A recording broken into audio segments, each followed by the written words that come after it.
नमस्ते मंडळी, सकाळी नाश्त्यात काय बनवायचं तुम्हालाही सुचत नाही तर ही रेसिपी आहे तुमच्यासाठी. अगदी झटपट घरच्या साहित्यामध्ये तयार होणारी रेसिपी आहे. तर इथे मी 1 कप पोहे घेतलेले आहेत. नॉर्मल आपले पोहे असतात ते. पोह्यांना आपण स्वच्छ धुवून घेऊया 1 ते 2 पाण्याने. धुवून घेतलं त्याचं पाणी गाळून घ्यायचं आहे पूर्ण. आपले पोहे अगदी सॉफ्ट झालेले तुम्ही पाहू शकता. आता आपण त्याच कपाने 1 कप सुजी किंवा जाड रवा घेऊया. त्यानंतर 1 कप फ्रेश दही घ्यायचं आहे आणि हे सगळं मिक्सर चांगलं मिक्स करून याला 10 मिनटं आपण रेस्टवर ठेवायचं आहे, म्हणजे रवा आपला छान फुलेल. 10 मिनटानंतर आपल्याला याच्यामध्ये ह्या पूर्ण बॅटरमध्ये 1 कप पाणी टाकायचं आहे. पाणी टाकून चांगलं मिक्स करून घेऊया आणि हे सगळं मिश्रण आपण मिक्सरच्या भांड्यात टाकायचं आहे.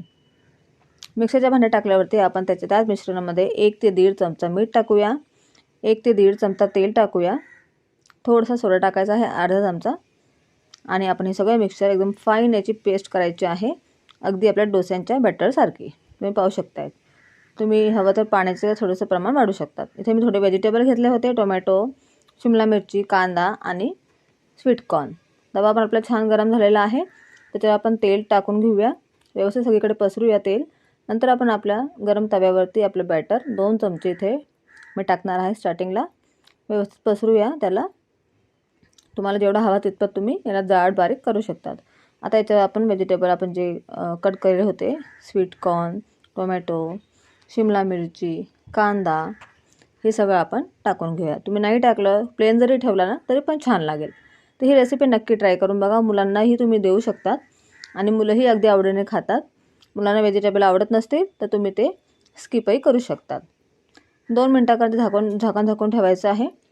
त्यानंतर आपण वरतून पण तेल टाकून दोन्ही साईडून अगदी छान व्यवस्थित त्याला भाजून घ्यायचं आहे उत्तप्प्याला. हे बघा, मस्त आपला उत्तप्पा तयार झालेला आहे आणि हा उत्तप्पा बऱ्याच वेळेपर्यंत सॉफ्ट राहतो. आता मी अजून दुसऱ्या पद्धतीने सुद्धा एक उत्तप्पा तुम्हाला बनवून दाखवते. तवा आपला गरम आहे, त्याच्यावरती आपण 2 ते 3 चमचे बॅटर टाकूया. आता आपण याच्यावरती आपले सगळे व्हेजिटेबल्स म्हणजे सगळे मिक्स केले होते सगळे आपण टाकून घेऊया. त्यानंतर आपण याच्यात थोडंसं चिली फ्लेक्स, थोडंसं ऑरिगॅनो आणि थोडंसं इथे चाट मसाला किंवा मॅगी मसालासुद्धा तुम्ही टाकू शकता. अगदी टेस्टी लागतो. अशा पद्धतीने तुम्ही वेगवेगळ्या पद्धतीने असा उत्तप्पा बनवू शकता. त्याच्यामध्ये पनीर असेल तर पनीर पण तुम्ही किसून टाकू शकतात. सेम प्रोसेस करून आपण यालासुद्धा असं छान शेकून घेऊया. आपले दोन्ही उत्तप्पे छान तयार झालेले आहेत. झटपट ही रेसिपी तयार होते. एवढ्या बॅटरमध्ये 6 ते 7 उत्तप्पे तयार होतात. तर तुम्हीसुद्धा ही रेसिपी नक्की ट्राय करा. बऱ्याच वेळेपर्यंत सॉफ्ट राहणारे आपले उत्तप्पे